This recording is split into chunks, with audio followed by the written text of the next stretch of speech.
Dumating na nga yung grasya from Kingsway, kaya naman tanggap lang tayo ng tanggap ng grasya. So, Hello yun. po. Thank you po Kingsway sa pagpapadala nitong mga products nyo. Siyempre, mapakinabangan na kagad natin yan, kaya nagmasa na kagad ako ng 3 kilong flour. So, yung recipe na to ay sweet type dough natin. Ilalagay ko sa comment box tsaka sa description box yung complete list ng ingredients para magawa nyo din kung sakali. So, yan. Pagkakat ko dyan ng 45 to 50 grams ng dough, binilog ko na yun and then after nun, tsaka ko siya minolde ng ganyan. Parang donut lang.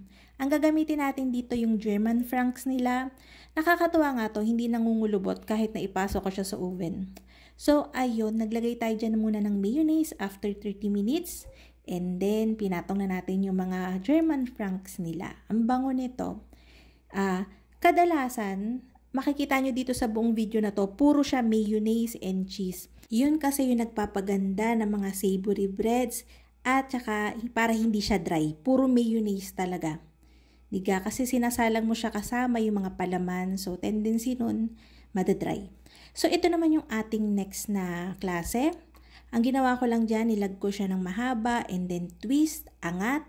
And then, magtutwist siya na parang bitso-bitso. Tapos lock. Ganyan lang kadali. Ang ganda na. Yan, para mas magets nyo ulit, isa pang beses. Ilalaglag natin yan ng mahaba. Mga 2.5 dangkal. And then, twist, twist, twist, and then angat. Yung, ganun lang kadali. So, yan. Ang lalagay naman natin dito is bacon bits nila. And then, mayonnaise muna, syempre. Huwag natin kakalimutan yung mayonnaise again kasi pampadikit din siya ng mga toppings natin. Kasi pag alsa ng dough sa oven, ano yan, mangangalaglag yung natin, mga tinappings natin dyan pagka walang pampadikit. So, ayan. Meron din ako ditong ilalagay na mixed vegetables. Ito na yung frozen na nabibili sa supermarket. And then, yung ating Kingsway na bacon bits. Ang ganda nito. Ang sarap pati.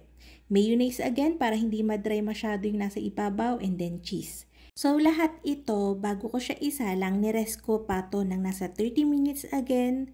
Tapos, lahat ito sinasalang ko sa preheated oven na may 160 degrees Celsius for 17 to 22 minutes. Okay? So, ito naman yung ating next na klase. Ang gagawin lang natin sa kanya ay ipa-flatten natin siya na oblong. After 30 minutes, kukudlit-kudlitan ko yan o tutusok-tusukan, mayonnaise. Tinusok-tusukan ko yan para hindi siya dumulas. Pagka sinalang natin, di ba may mayonnaise, tapos may papatong tayo nitong ham. Ang sarap nitong ham na to. Alam mo yung mga Christmas ham? Ganyan yung lasa niya tsaka amoy niya para na ini-slice. So, ayan, lapatong natin yung ating Chinese ham, lalagyan natin ng cheese sa loob, and then seal. Ganyan lang, kadali. Hindi ko na masyadong inano yung paggawa ng dough, pinakita kasi 3 kilo to in. Marami tayong video ng mga ganitong klaseng dough din. Ito na mismo yung recipe na pinakita ko, 500 grams lang. Kung gusto nyo, ilalagay ko din yung recipe nito na nasa 500 grams lang. Okay? Sinalang ko din yon sa preheated oven na may 180 degrees Celsius for 18 to 22 minutes. Yung next naman natin ay yung parang pizza. Pero hindi ko to i-claim na pizza dahil baka maraming magalit, yung mga Italiano o feeling Italiano. Charot lang. So ayan, naglagay din tayo dyan ng mayonnaise and spaghetti sauce. Tapos gagamit tayo nitong Kingsway na pepperoni. Ito talaga lagi ko na tong ginagamit tong pepperoni nila. Kung mapapanood yung mga dati nating videos, ginamit ko na to. So ayan, naglagay lang tayo dyan ng cheese. Tapos, pineapple, kahit anong pwede nyong ilagay. Gusto nyo, tatay nyo, lagay nyo dyan. Charot lang, pinaalsa ko din to ng nasa 30 minutes bago ko siya isalang. Then, ito na yung itsura niyan. Kung wala kayong molde, okay lang naman, walang molde. Bali, mas magpa-flat lang siya ng kaunti. Palapad yung alsa niyan. Ito naman yung next nating klase. Ito, napakita ko na kung paano gawin. Ano siya? Single braid ang itsura niyan.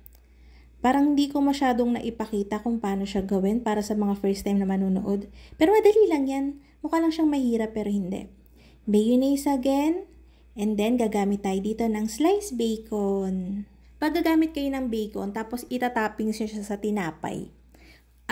Talagang siguraduhin yung sobra siya o punong-puno yung breads nyo kasi 'Di ba pag bacon, puro taba yan eh. Kukupis talaga siya, liliit talaga siya sa oven. May problema ako.